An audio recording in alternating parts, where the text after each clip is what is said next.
On the 19th of May, 1536, at the Tower of London, Anne Boleyn, Queen of England, mounted the scaffold. Her last words were about King Henry VIII, the husband who had had her condemned to death on trumped-up charges of adultery and incest. Under such circumstances, what she said was extraordinary. I cry mercy to God and to the King. And I beg the people to pray for the King.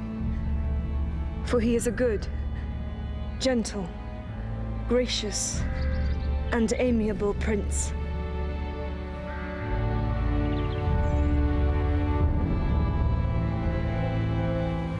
Once indeed, Henry had been gracious and gentle, but his steely determination to divorce his first wife and to marry Anne, which Anne herself had encouraged and inspired, had coarsened and brutalized him. Anne had helped to create a new Henry who would change England forever. Now she was to be one of his first victims.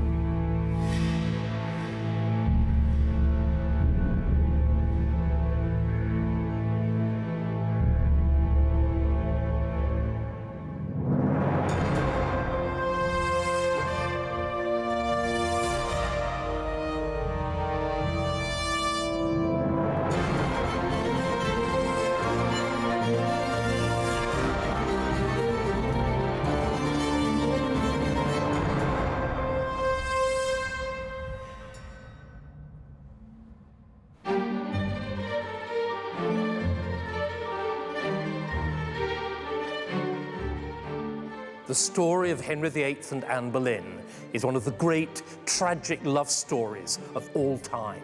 But it's also rather strange. It's a story of a king who would risk everything, his throne, his kingdom, his immortal soul, to marry the woman that he loved, only to send her to the scaffold a mere 3 years later. Everyone involved, from Henry's councillors to foreign ambassadors, was surprised, appalled, and above all puzzled by events. For this was an affair which turned Henry from an affable but forgettable king, who'd actually achieved very little, into the tyrannical figure who reshaped a nation and imprinted himself indelibly on the pages of history. But behind this extraordinary transformation is the all-too-human story of a man changed and warped by a passionate love affair and a bitter divorce. I promise to take you as my sole mistress. I shall find 1,000 to declare the marriage good and indissoluble. This Anne has so perverted him that he does not seem the same man. Here, in the Bodleian Library in Oxford, is an insider account by someone who was witness to the beginning of the whole affair. His name was George Cavendish, and he was a personal attendant on Henry's leading minister, Cardinal Wolsey. In his Life of Wolsey, Cavendish describes Henry's secret infatuation with one of his wife, Catherine's ladies-in-waiting, Anne Boleyn. Her excellent gesture and behaviour did excel all other, insomuch as the king began to kindle the brand of amours, which was not known to any person, nay, scantly to her own person. But Henry didn't keep his secret to himself for long. The person that he told, however, wasn't Anne, but Wolsey, his trusted minister, friend, and confidant. For Henry had discovered that he got a rival for Anne Boleyn's affections, young Lord Percy, the heir to the great earldom of Northumberland. And Henry wanted him out of the way. Lord Percy would resort for his pastime unto the Queen's chamber, and there would fall in dalliance among the Queen's maidens, being most conversant with Mistress Anne Boleyn, so that there grew such a secret love between them that at length they were ensured together, intending to marry. The which thing came to the king's knowledge, who was then much offended, wherefore he revealed his secret affection unto my Lord Cardinal, and consulted with him to infringe the pre-contract between them. For Wolsey, it was all in a day's work. Cardinal and priest though he was, he had a long-term mistress of his own and an acknowledged son by her.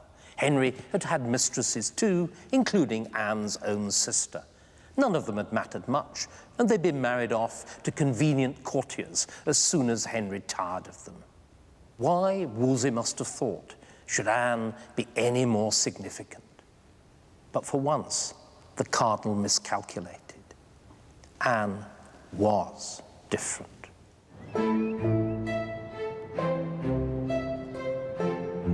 Compared to most women of the court, Anne was unusually well educated. This is Hever Castle in Kent, her family seat. Today, it houses a fine collection of Tudor portraits, including this one of Anne herself. But Anne wasn't brought up here in England. Instead, her father sent her abroad to a succession of continental royal households to learn the poise, polish, and easy command of French that ensured she stood out on her return to the English court at the age of 20. Anne was also highly intelligent and pious. This is her Book of Hours. And during her time abroad, she'd been introduced to the movement for religious reform, which sought to renew Christianity by return to its sources in Scripture. Henry liked the company of intelligent people. One of his closest friends was England's leading intellectual, Thomas More. The king would have me into his private room. And there, sometime in matters of astronomy, geometry, divinity, and other such faculties, and sometime in his worldly affairs, to sit and confer with him. Sometime we would climb up onto the roof, there to consider with him the diversities, courses, motions, and operations of the stars and the planets. But if Henry and More were receptive to new trends in the arts and sciences, they took a very different attitude to the new religious ideas being advanced by Martin Luther and his followers on the continent. Luther pointed out that the Bible contained no mention of the Pope, and he questioned the legitimacy of the papacy. Henry was appalled, and with More's help he wrote this, the first book by an English king since Alfred the Great. In the Assertio Septem Sacramentorum, Henry marshalled his considerable theological expertise to mount a powerful counterattack on Martin Luther. For the Assertio, Henry was entitled Defender of the Faith by a grateful Pope. So Henry and Anne were well matched.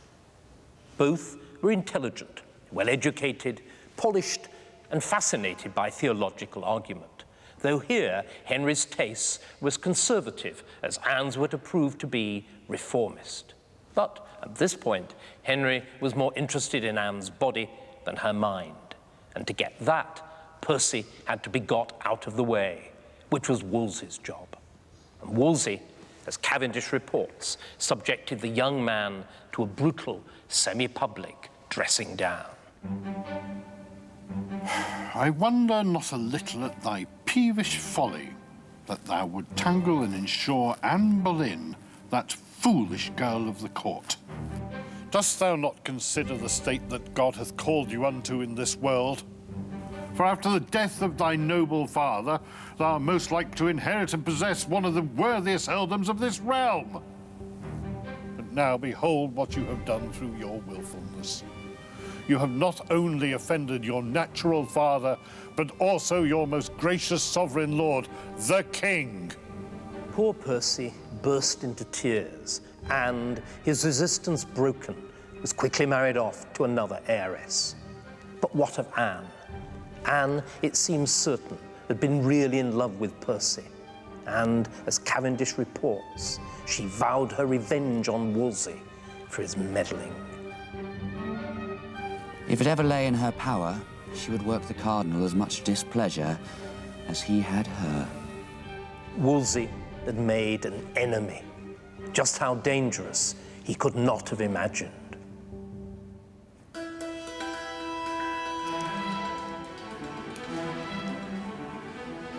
On the 18th of May, 1527, the new Spanish ambassador in London made a sensational coded report to the Emperor Charles V, the nephew of Henry's queen, Catherine of Aragon.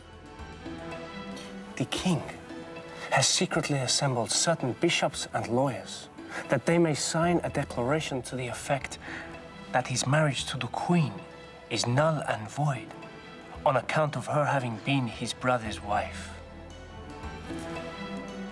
The ambassador was well informed.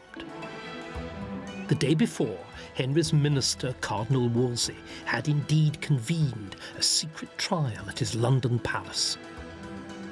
Its aim was to dissolve Henry's 18-year-old marriage to Catherine of Aragon, quickly, quietly, and with minimum fuss. The Spanish ambassador believed the secret trial to be Wolsey's work, but I doubt if that's right. In all of Wolsey's voluminous papers, there's no trace of any preparation for the case. Instead, it was Henry himself who picked and briefed the leading lawyer to the tribunal. The case he presented to Wolsey was based on a single verse from the Bible, taken from the book of Leviticus. And if a man shall take his brother's wife, it is an unclean thing.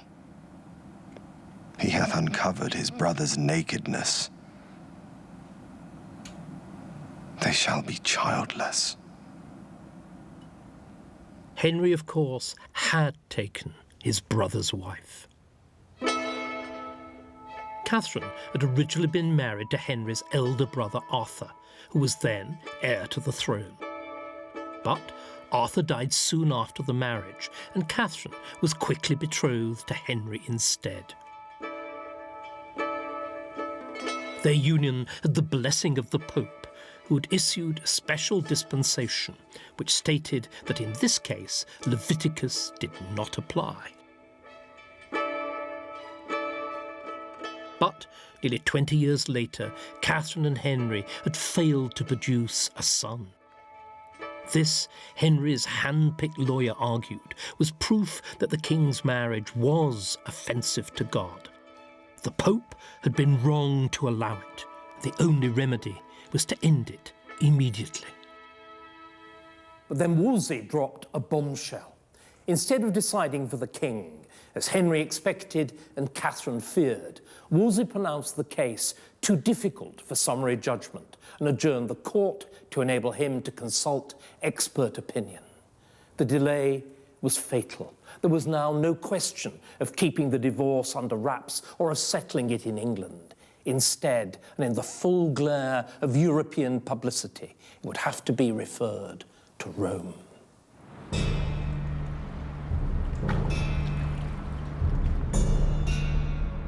What Wolsey did not know was that Rome was under attack by the mutinous army of the Emperor Charles V. Charles was fighting the French and their papal ally for control of Italy, and he was winning. But he had omitted to pay his mercenary troops, and so they decided to pay themselves by looting Rome. The sack of Rome was a violent, brutal affair, and Pope Clement was forced to flee for his very life along the heavily fortified, elevated walkway that still connects the Vatican to the almost impregnable papal fortress of Castel Sant'Angelo here.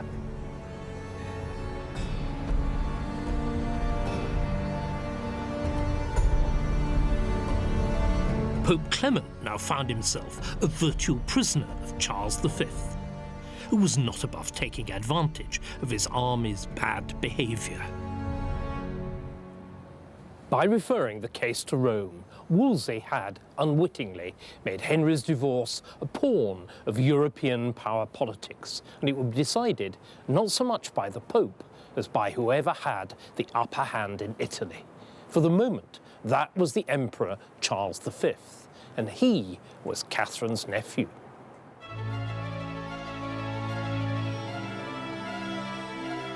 And there was another difficulty. When Wolsey wrote this letter to Pope Clement, he presented the case as a matter of the king's conscientious scruples. I have already told you how the king, partly by assiduous learning and study, and partly by conference with theologians, has found his conscience somewhat burdened by his present marriage. He considers it would be offensive to God and man were he to persist in it.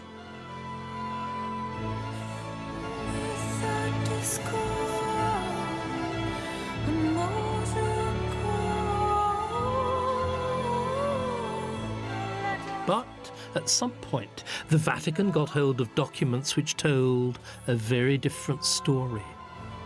Private letters written by Henry to Anne Boleyn.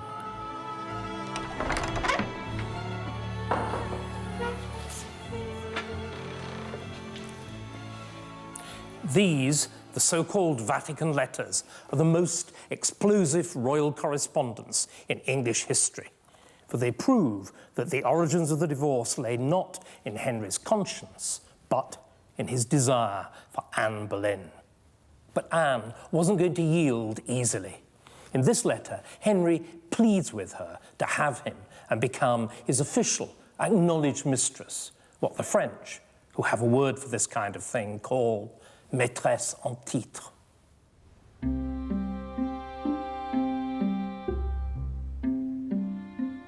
I beseech you now with all my heart, definitely to let me know your whole mind as to the love between us.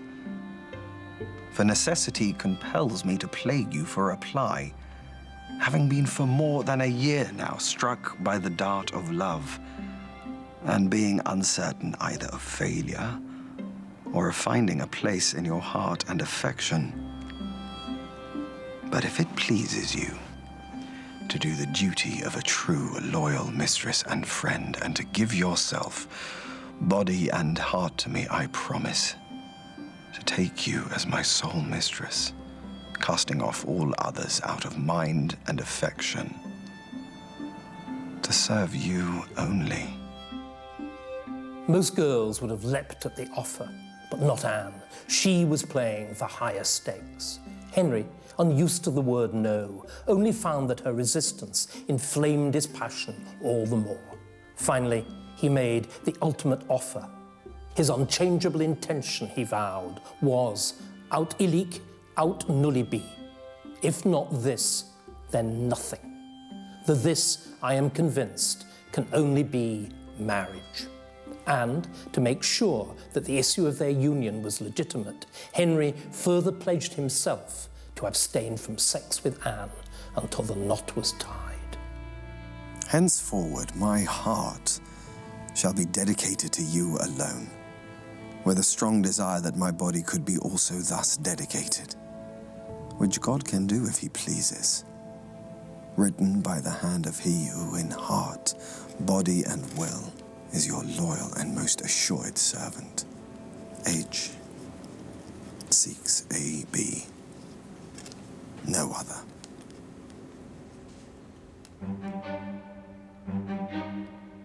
Henry's promise was Wolsey's problem, for he knew his political life depended on getting the king the divorce he needed to marry Anne. He now struggled desperately to get control of the divorce proceedings back into his own hands in England. Cavendish witnessed the frantic effort his master put into one crucial letter. He rose early in the morning, about 4 o'clock, sitting down to write letters into England under the king until 4 o'clock at afternoon, all which season my lord never rose once to piss, nay yet to eat any meat, but continually wrote his letters with his own hand, having all that time his nightcap and kerchief on his head. Wolsey's scheme was to persuade Clement to issue a so-called decretal commission by which the Pope granted Wolsey irrevocably power to try the divorce in England. Clement resisted doggedly. Wolsey's agents pressed him furiously. But then, circumstances here in Italy began to change in England's favour. In December 1527, Pope Clement escaped from the Castel Sant'Angelo, disguised as a gardener, and fled to the papal stronghold of Orvieto. And soon the French began advancing to victory after victory in Italy.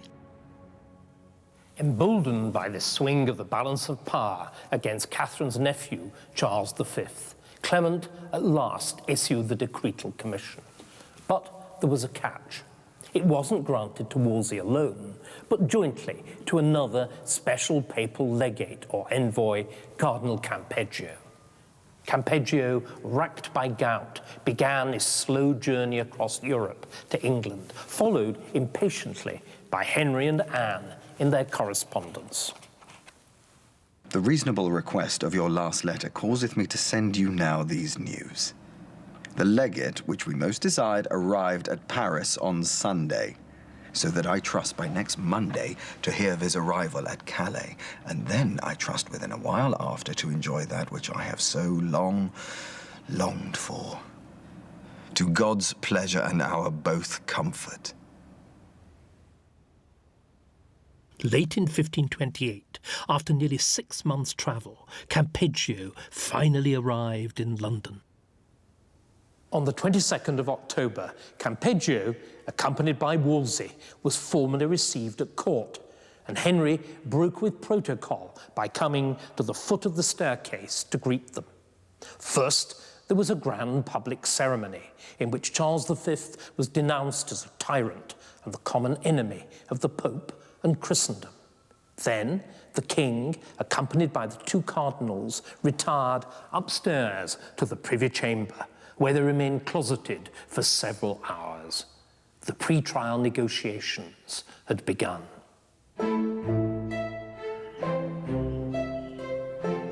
They dragged on for months. Campeggio kept postponing meetings, complaining bitterly of the gout. Meanwhile, Anne, exiled for decency's sake to the country, was beginning to smell a rat. Were Campeggio and the decretal commission really the solution, or just another device by which the Pope was buying time? There were also worrying developments in Italy itself, where the armies of the Emperor Charles V once more had the upper hand.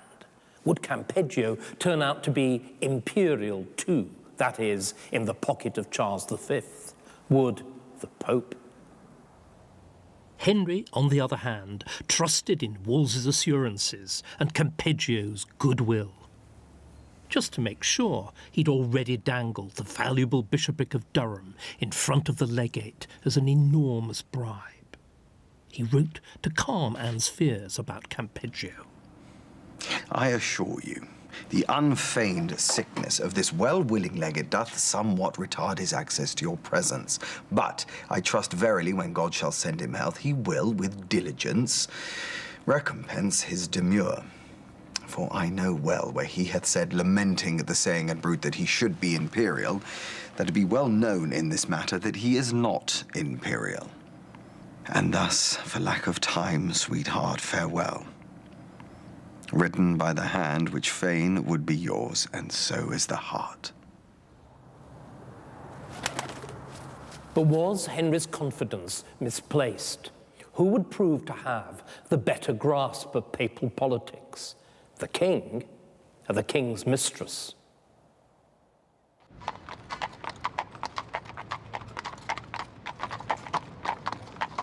Henry's attempt to divorce Catherine of Aragon was by now the scandal of Europe, and nowhere were events being followed more closely than at the imperial court. For the Emperor Charles V was, as Catherine's nephew and her closest living male relation, himself a leading party to the affair.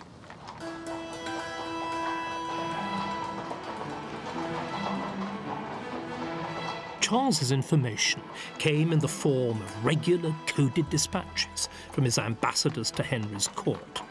And these dispatches still exist in the archives here in Vienna, the former capital of the Habsburg Empire that Charles founded. In August 1529, a new imperial ambassador arrived in London. Eustache Chapuis was a lawyer from Savoy. Urbane, witty and intelligent, he quickly established remarkably close relationships with both King Henry and Queen Catherine. Chapuis had arrived in England at a critical moment. A month before, the trial of Henry's divorce, which the king had thought was in the bag, had collapsed. Catherine had been a far more compelling witness than Henry, whilst Campeggio, proving himself to be imperialist at last, had, in effect, adjourned the trial back to Rome. After 2 years and a vast expenditure of money, effort and political capital, Henry was back to square one and was still married, though deeply reluctantly, to Catherine. The Lord failed him. It was time to try a fresh tack, theology, and Chapuis was the first to get wind of the new approach. Chapuis was witness to a painful quarrel one day at dinner, when Catherine accused the king of neglect. The king said that it was impossible to visit the Queen's apartment because he was not her husband. He had consulted learned opinion, and there was agreement that the marriage was invalid. He will, he said, collect the evidence and send it to Clement. If the Pope does not in conformity with these opinions declare our marriage null and void, then I will denounce the Pope as a heretic and marry whom I please. But Catherine would fight theology with theology. For each doctor and lawyer who might decide in your favour against me, I shall find 1,000 to declare the marriage good and indissoluble. But if Henry were to try a new approach to the divorce, where would that leave the man who was so closely identified with the old, Wolsey? Wolsey's job as minister was to do what Henry wanted. For the first time, he'd failed. There was also, as Chapuis was quick to discover, Anne Boleyn's old grudge against Wolsey and her new power to give it effect. The king's affection for La Boleyn increases daily. If the said Lady Anne, his concubine, chooses, the cardinal will soon be dismissed and his affair settled, for she happens to be the person in all his kingdom who hates him most and has spoken and acted most against him.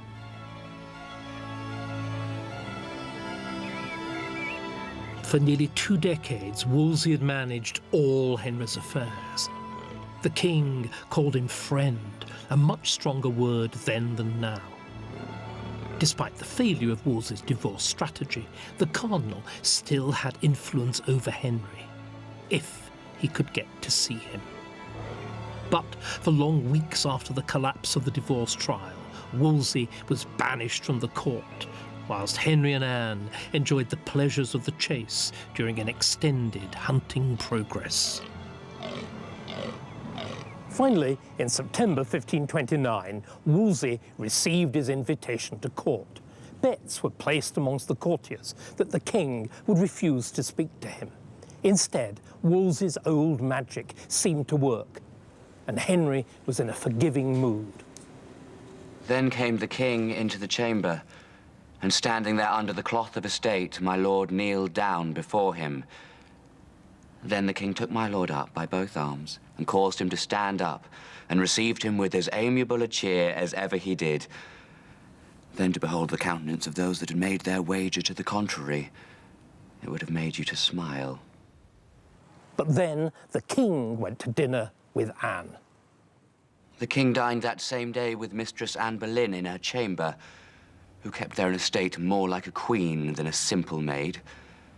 And as I heard it reported by them that waited upon the king, Mistress Anne Boleyn was much offended with the king that he had so gently entertained my lord, saying, What things hath he wrought to your great slander and dishonour, There is never a nobleman within this realm that if he had done but half of what he hath done, he were well worthy to lose his head. Why then, I perceive, quoth the king, ye are not the cardinal's friend. And so ended their communication. Now ye may perceive the old malice beginneth to break out. Who would prevail, the minister or the mistress? The next day, Henry and Wolsey met again, but their conversation was never concluded. Instead, Henry was summoned to go hunting with Anne. The king had made his choice. Wolsey never saw Henry again. Within days, he was stripped of office and, little more than a year later, the cardinal was dying. On his deathbed, the king's minister reflected on the character of the man he'd served so long. Henry is sure a royal prince, and hath a princely heart, and rather than miss or want any part of his will and appetite, he will put the loss of one half of his realm in danger. For I assure you, I have often kneeled before him in his privy chamber, on my knees a space of an hour or two, to persuade him from his will and appetite. But I have never brought to pass to dissuade him therefrom. Therefore, Mr. Kingston, if it chance hereafter you to be one of his privy council, I warn you to be well advised what matter you put in his head, for you shall never pull it out again.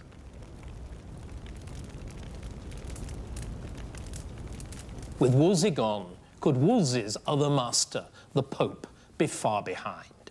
Chapuis, like many other intelligent observers on both sides of the question, had quickly seen that the logic of Henry's dilemma could easily force him to renounce the authority of the Pope. After all, immediately after Campeggio had adjourned the divorce trial, the Duke of Suffolk, Henry's brother-in-law and boon companion, had struck the table and exclaimed that there was never yet legate or cardinal that did good in England.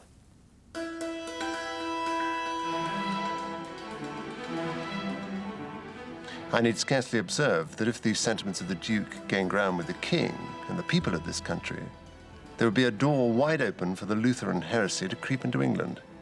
I firmly believe that if they had nothing to fear but the Pope's excommunication and malediction, there would be innumerable people in this country who would follow the Duke's advice and make the King and ordinary prelates so many popes. And Chapuis reported Henry himself seemed increasingly unworried by the threat of excommunication. Even if His Holiness should do his worst by excommunicating me and so forth, I shall not mind it. For I care not a fig for all his excommunications. Let him follow his own at Rome. I will do here what I think best. Once, Henry had assembled a team of scholars like Thomas More to help him defend papal power in his book, The Assertio. Now, a similar effort was mounted once again, this time to question the Pope's authority. And the evidence for that effort can still be found here in the British Library. We can see Henry's method in this book, the Collectanea Satis Copiosa, which can be loosely translated as the collection that says it all.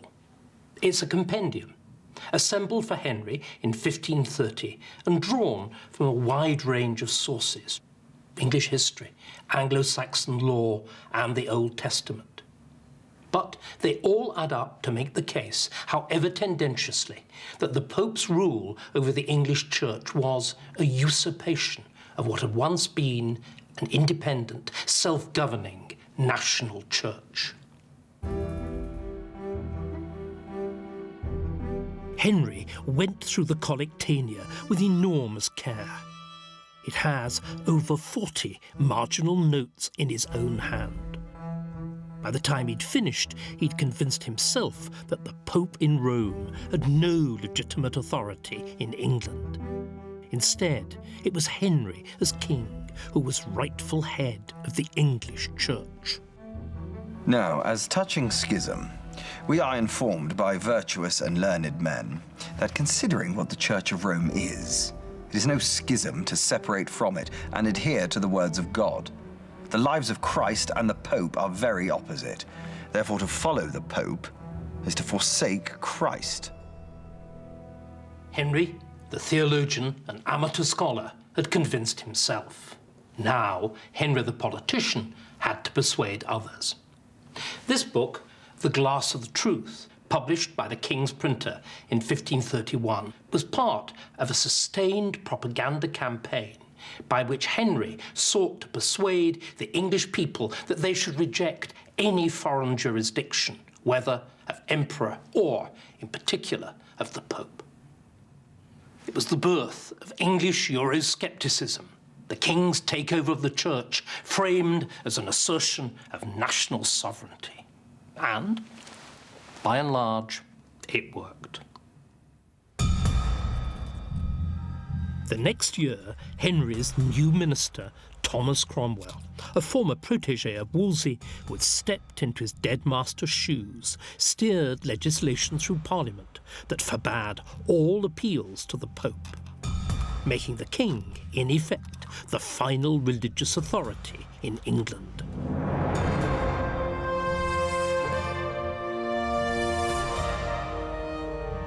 Now, confident that Rome could no longer undo anything decided in an English court, Henry instructed his hand-picked Archbishop of Canterbury, Thomas Cranmer, to make a third trial of his marriage.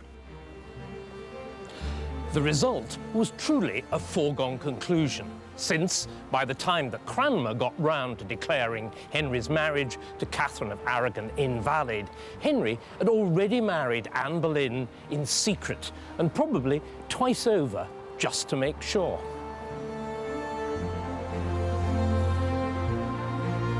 This was the final open breach with Rome, and it marks the watershed in Henry's reign and England's history. For 1,000 years, whilst kings had ruled their subjects' bodies, popes had ruled their souls. Now, Henry claimed authority over both. With new legislation, which explicitly made the king supreme head of the church in England, Henry rose to a pinnacle of power unprecedented in Christendom. A power which none of his subjects would be permitted to question, even to doubt. All had now to swear an oath to uphold the royal supremacy, and it was treason to refuse to do so. Wheresoever any such cankered malice shall either chance to break out, or any to be accused thereof, his Highness would have the same tried and thoroughly pursued with as great dexterity and as little favour as their demerits should require. No mercy was shown, not even to Henry's old friend, Thomas More. The Act of Parliament is like a sword with two edges. For if a man answer one way, it will confound his soul, and if he answer the other way, it will confound his body. More refused to accept the supremacy. He kept his soul, but it cost him his head. Though the king is by nature kind and generously inclined, this Anne has so perverted him that he does not seem the same man. Henry had come a long way from the Assertio and his old friends. He had embarked on the journey out of love for Anne and the determination to marry her. At first, he thought it would be relatively easy to get what he wanted. But Catherine's resistance and Rome's reluctance steadily raised the stakes until the most fundamental questions of church and state were involved. Few of Henry's family and friends were prepared to follow him. Like More, the parting of the ways was a matter of conscience and profound regret.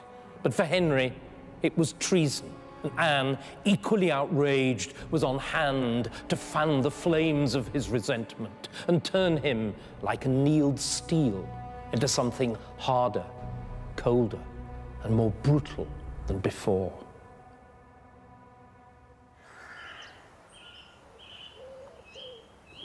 At last, King Henry was married to Anne Boleyn, the woman he'd fallen in love with 6 long, frustrating years before. And the marriage, free in Henry's eyes at least from the taint of incest which had damned his first union, would, he fervently believed, quickly produce a son and heir. So, when Ambassador Chapuis was bold enough to tell him to his face that he couldn't even be sure of children, let alone a son, Henry reacted with passion. Am I not a man like any other? Am I not a man? A man like any other? Here indeed was the man behind the king. The king longed for a son. The man was even more desperate to prove his continued virility. Now it rested on Anne, and on Anne alone, to satisfy both king and man.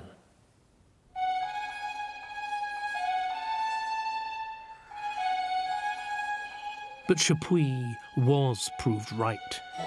Anne soon gave birth, but to a girl, Elizabeth. A second pregnancy ended in miscarriage. Henry's ardour, stoked by long years of denial, quickly cooled. Some courtiers tell me that for the 3 last months, this king has not spoken 10 times to his concubine. And when the news of her miscarriage was brought to him, he only observed, "I see God will not give me male children."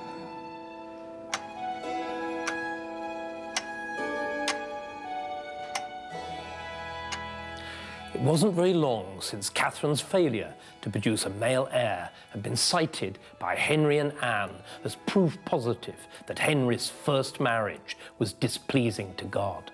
Now, Anne's own failure was leading Henry to draw the same conclusion about his second marriage. I have been told that the king, in great confidence, and as it were in confession, stated that he had made this latest marriage seduced by witchcraft, and for this reason he considered it null.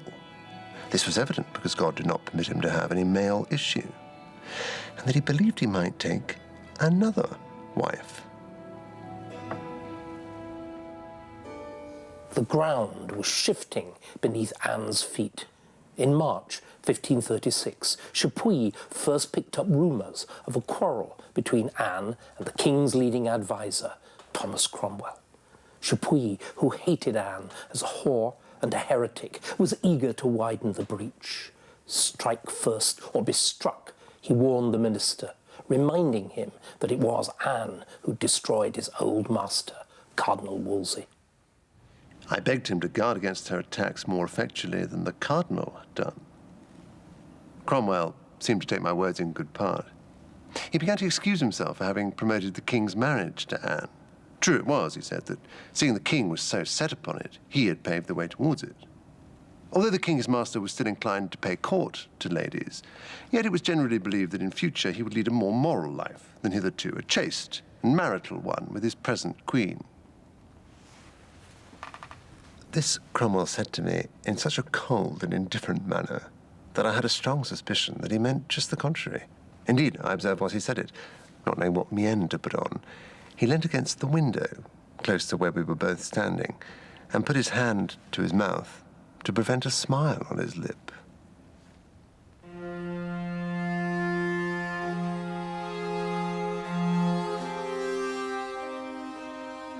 Cromwell had seen how Wolsey's failure to end the king's first marriage had led to his downfall. Now, if Henry wanted an end to his second, Cromwell would make sure that he got what he wanted. And this time, there would be no long, drawn-out legal struggle. Blood had been spilled to make Anne's marriage. Blood will be spilled to undo it.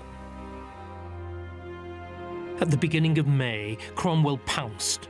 Mark Smeaton, a court musician who'd been rash enough to flirt publicly with Anne, was arrested and brutally questioned.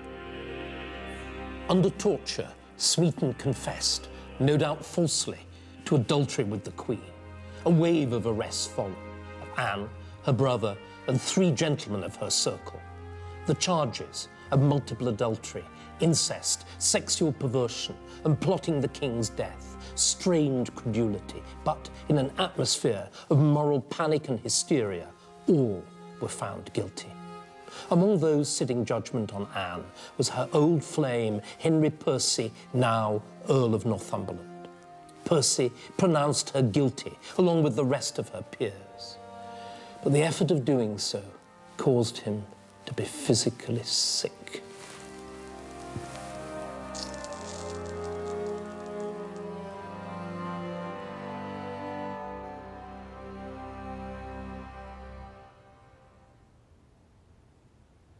And what of Henry? Anne, it was claimed, had repeatedly cuckolded him with all and sundry, and his sexual prowess had been mocked in open court. Most men would have been shamed. Not Henry. The king has been heard to say that he believes that upward of 100 gentlemen have had criminal connection with her. You never saw a prince or husband wear his horns more patiently and lightly than this one does. I leave you to give the cause of it.